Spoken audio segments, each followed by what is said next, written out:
یہ جو دوسرا لشکر روانہ ہوا قسطنطنیہ پہ حملہ کرنے کے لیے، یہ دور خلافت ہے سیدنا معاویہ کا۔ اس لشکر میں کون شامل ہے؟ حضرت عبداللہ ابن عمر، حضرت عبداللہ ابن عباس، بڑے بڑے صحابہ کیوں آئے؟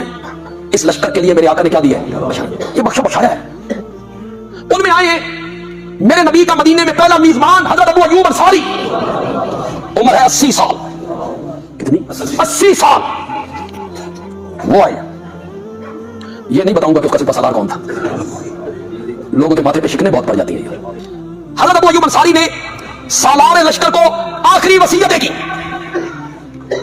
میرے جسم کو سمندر کی لہروں کے حوالے نہیں کرنا، حنوط کر کے جہاں تک لے جاؤ لے جانا ہے، دفن کرنا ہے۔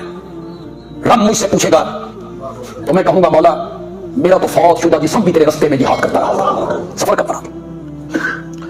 حضرت ابو ایوب انصاری یزید کو کہتے ہیں میں تمہیں اپنے آقا کا ایک فرمان نہ سناؤں جو میں نے کسی کو نہیں سنایا، اور تم یہ فرمان آگے پہنچا دینا کہ سنائیے۔ حضرت ابو ایوب انصاری رضی اللہ تعالی عنہ نے فرمایا کہ میرے آقا نے کہا میری امت کا جو آدمی اس حال میں مر گیا کہ اس نے ساری زندگی اللہ کے ساتھ کسی کو شریک نہیں بنایا، دخل الجنہ، وہ کہاں جائے گا؟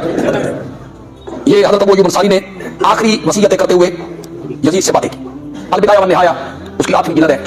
وَأَوْصَىٰ إِلَيَّ ابو ایوب، پھر وہ فوت ہو گئے۔ فصلی علیہ یزید بن معاویہ، اور ابو ایوب انصاری کی نماز جنازہ بھی معاویہ کے بیٹے یزید نے پڑھائی تھی۔ اگلا سوال ہے جی کہ ڈاکٹر ذاکر نائک کی آپ بہت تعریف کرتے ہیں، حالانکہ انہوں نے بھی امام ابن تیمیہ کی تقلید میں جنتی لشکر والی بشارت یزید ابن معاویہ فاسق و فاجر کے اوپر فٹ کی ہے۔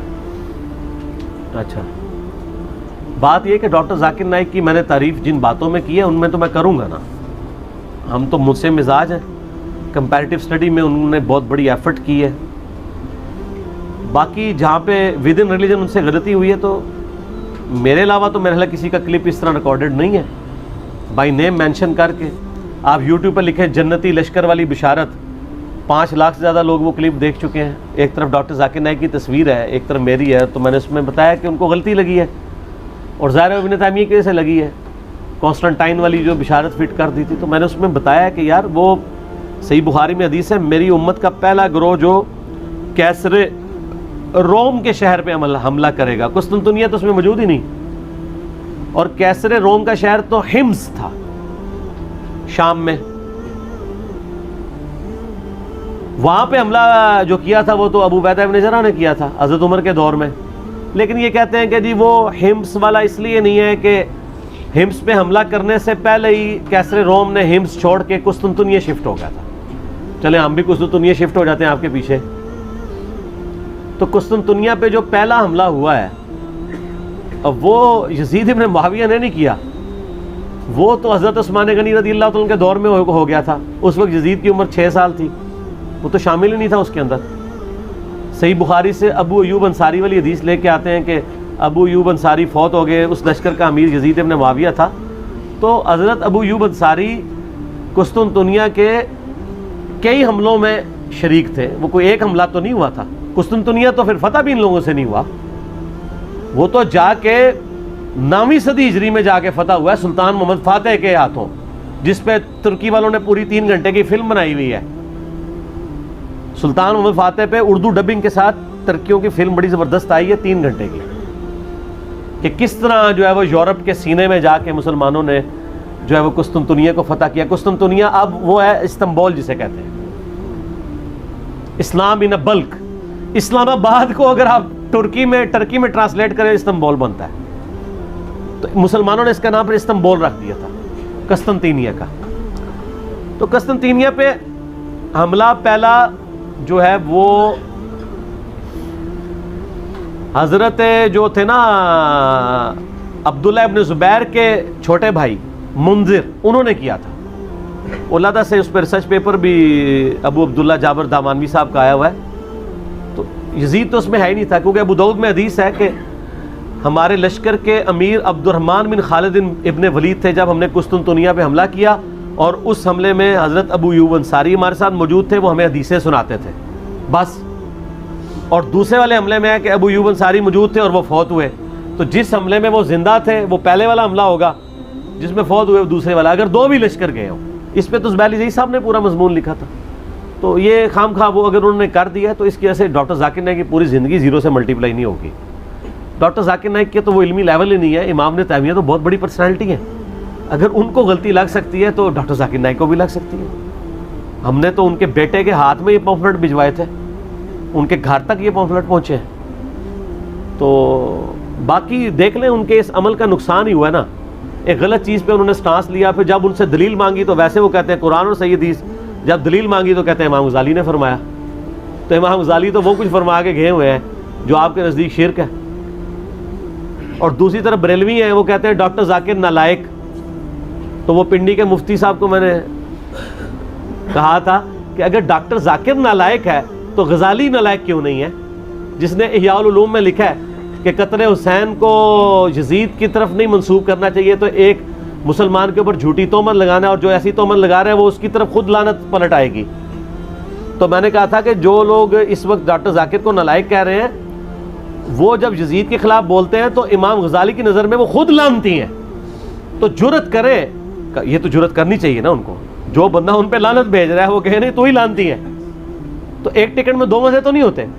ہم امام غزالی کو بھی غلط سمجھتے ہیں اس مسئلے میں, اور ڈاکٹر ذاکر نائک کو بھی غلط سمجھتے ہیں, اور بریلویوں کو بھی غلط سمجھتے ہیں. صحیح کس کو سمجھتے ہیں؟ اچھا یہ اگلے دن ایک بندے نے نا کہا کہ جی آپ ساروں کو غلط کہتے ہیں تو آپ ہی ٹھیک ہے. میں نے تو کبھی نہیں کہا میں ٹھیک ہوں. میں تو ہمیشہ کہتا ہوں نہ میں وابی نہ میں بابی, میں ہوں مسلم علمی کتابی. آپ کتابوں کو فالو کریں.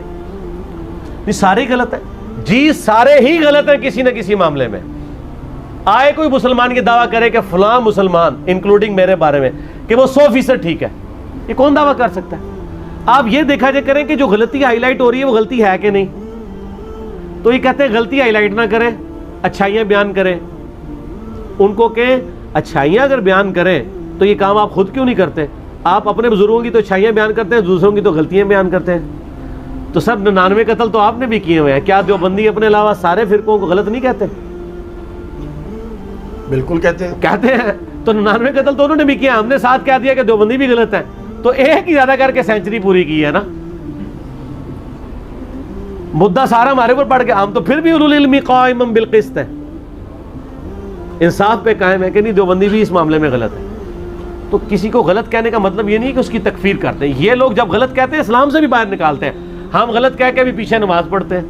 یقین کریں جو مولوی میرے خلاف جمعہ پڑھاتے ہیں, میں ان کے پیچھے نماز پڑھ رہا ہوتا ہوں, سامنے بیٹھ کے جمعے کی تقریر سن رہا ہوتا ہوں. کتنے مولوی ہیں کہ میں مسجد میں انٹر ہوں, وہ اپنا موضوع چھوڑ کے میرے اوپر شروع ہو جاتے ہیں. حالانکہ میں یعنی اپنی فیملی کے ساتھ جمعہ پڑھنے میں بھی گیا ہوتا ہوں. تو پھر بعد میں میری بیوی مجھے کہہ رہی ہوتی ہے ہاں پتر سنا, ٹھیک ہے جی غصہ اتار لیے, کیا ہوا, بات کر لی اس نے, دفن ہو گئی, آج دنیا کو پتہ بھی نہیں ہے, ختم. کیا فرق پڑتا ہے یار. مسند ابی یعلا میں موجود ہے کہ مروان بن حکم ممبر پہ مولا علی پہ لعنت کر رہا ہوتا تھا اور حسن حسین نیچے بیٹھ کے خطبہ سنتے تھے. اللہ اکبر. تو سر ہم تو ان کے ماننے والے ہیں, ہم پہ نام لے کے تو کوئی لعنت نہیں کر رہا نا. تو میں ان کو کہتا ہوں کہ آپ جمعے میرے خلاف پڑھانے کے بجائے مجھے نام لے کے بھی لعنت کرو نا, تب بھی میں آپ کے پیچھے نمازیں پڑھوں گا.